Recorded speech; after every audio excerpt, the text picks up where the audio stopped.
What's going on, everyone? Today we'll be checking out 5 free games on PlayStation Plus. Every week I'll be coming out with a new one of these videos, so if you enjoyed, don't forget to like and subscribe for more.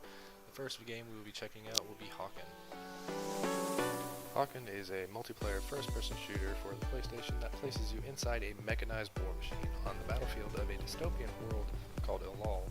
With strategic, fast-paced gameplay, Hawken features incredible alien landscapes, customizable and upgradable mechs, and dynamic experiences across multiple competitive game modes.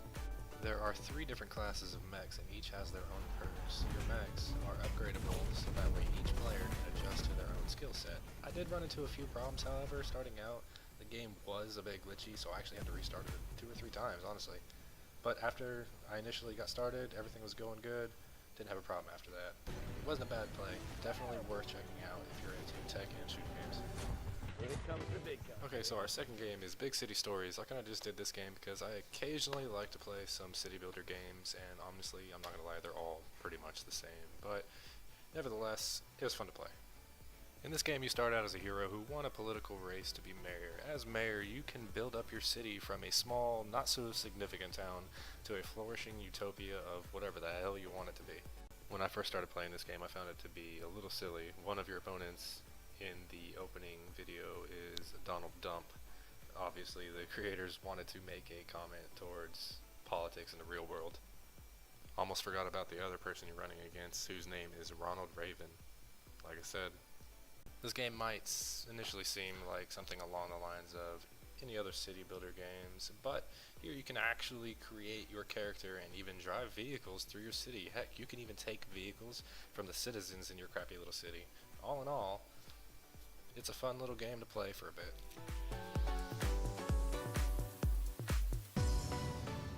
Okay, the next game we're getting into is Star Trek Online. Personally, I'm not much of a Star Trek fan, but I figured I'd go ahead and give it a shot.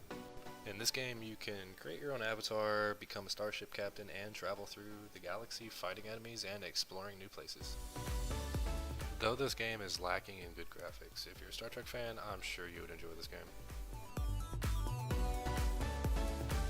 It can be a bit glitchy at times. I had an issue right from the start where I would run through a door that was supposed to be there, and, well, obviously I ran through it, so it wasn't. But I would have to go back and select the door to breach before I could continue going any further. But it was interesting flying through space, being able to actually control your ship and go where you wanted instead of staying on a preset path that you could deter from.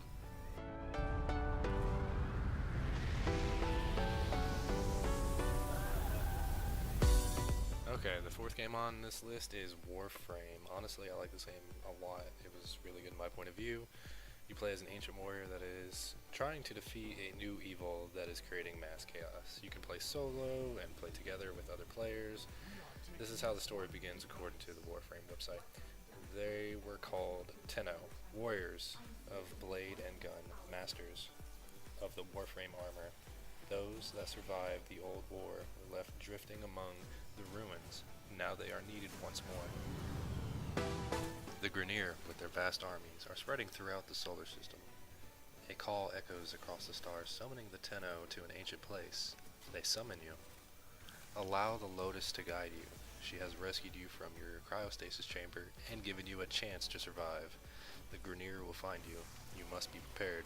The Lotus will teach you the ways of the Warframes and the secrets, unlocking their powers.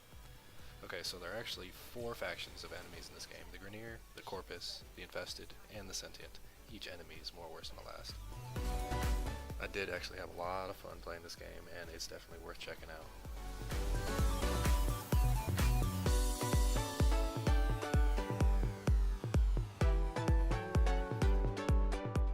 And for number 5 is Blacklight Retribution. It is a first-person futuristic shooter. Just like most other shooter games nowadays, you can customize your loadouts, almost every little detail on your weapon, to all the equipment and clothing you have. It took me a second to get used to the game mechanics, but overall I enjoyed it. The in-game currency and purchasing items seems a bit much for me though. You can purchase weapons or gear for 1 day rental or a permanent upgrade. I opted for the 1 day rental on a lot of the items I used while I was playing. For obvious reasons, permanent upgrades are very, very expensive. You could either use in-game currency or actually use real money to get these items. But overall, it was a good game experience, and I probably will be coming back to play it again, every now and then at least. Okay, well that brings us to the end of the video. If you liked, subscribe and like, and of course I'll be making more of these every week, so have a good one.